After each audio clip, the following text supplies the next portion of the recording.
The Dakota Access pipeline is an issue that affects this entire nation and the people that are subject to its rule. With DAPL, we have seen incredible issues regarding the rule of law, indigenous sovereignty, land seizures, state-sanctioned brutality, as well as corporate protections and pardons for their wrongdoings. To all those that continue to be subjected to the government's injustices, we humbly stand with you, and we ask now that you stand with us. Federal courts gave permission to lie and withhold information from the public, resulting in a complete media blackout. So, after being called by The Intercept, an independent media organization, regarding illegal surveillance by the Dakota Access pipeline and their goons, we viewed this as an opportunity to encourage public discourse surrounding nonviolent direct action, as well as exposing the inadequacies of the government and the corporations they protect. After having explored and exhausted all avenues of process, including attending public commentary hearings, gathering signatures for valid requests for environmental impact statements, participating in civil disobedience, hunger strikes, marches and rallies, boycotts and encampments, we saw the clear deficiencies of our government to hear the people's demands. Instead, the courts and public officials allowed these corporations to steal permissions from landowners and brutalize the land, water, and people. Our conclusion is that the system is broken, and it is up to us as individuals to take peaceful action and remedy it. And this is what we did, out of necessity.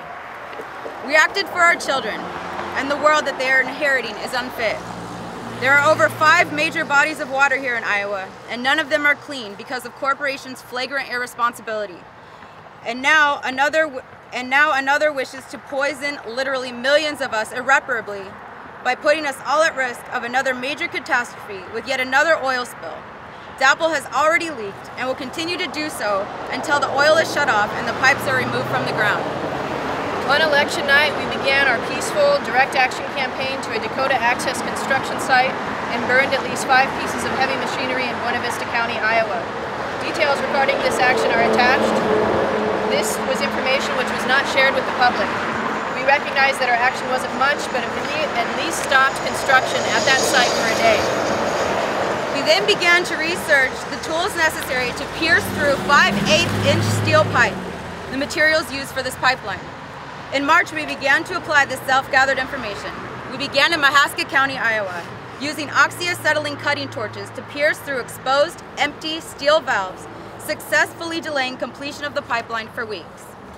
After the success of this peaceful action, we began to use this tactic up and down the pipeline, throughout Iowa and a part of South Dakota, moving from valve to valve until running out of supplies, and continuing to stop the completion of this project.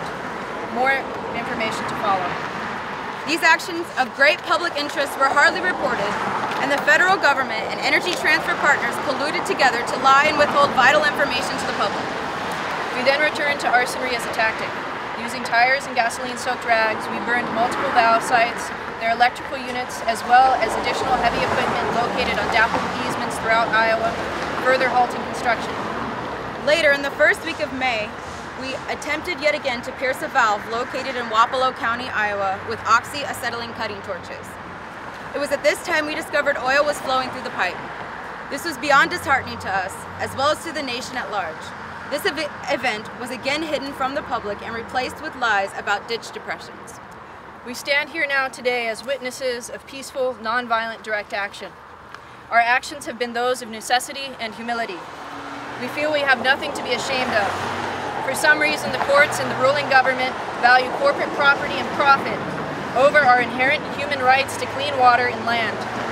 We are speaking publicly to empower others to act boldly, with purity of heart, to dismantle the infrastructures which deny us our rights to water, land, and liberty. We as civilians have seen the repeated failures of the government, and it is our duty to act with responsibility and integrity, risking our own liberty for the sovereignty of us all. Some may view these actions as violent, but be not mistaken. We acted from our hearts and never threatened human life nor personal property. What we did do was fight a private corporation that has run rampantly across our country, seizing land and polluting our nation's water supply. You may not agree with our tactics, but you can clearly see the necessity of them in light of the broken federal government and the corporations they continue to protect.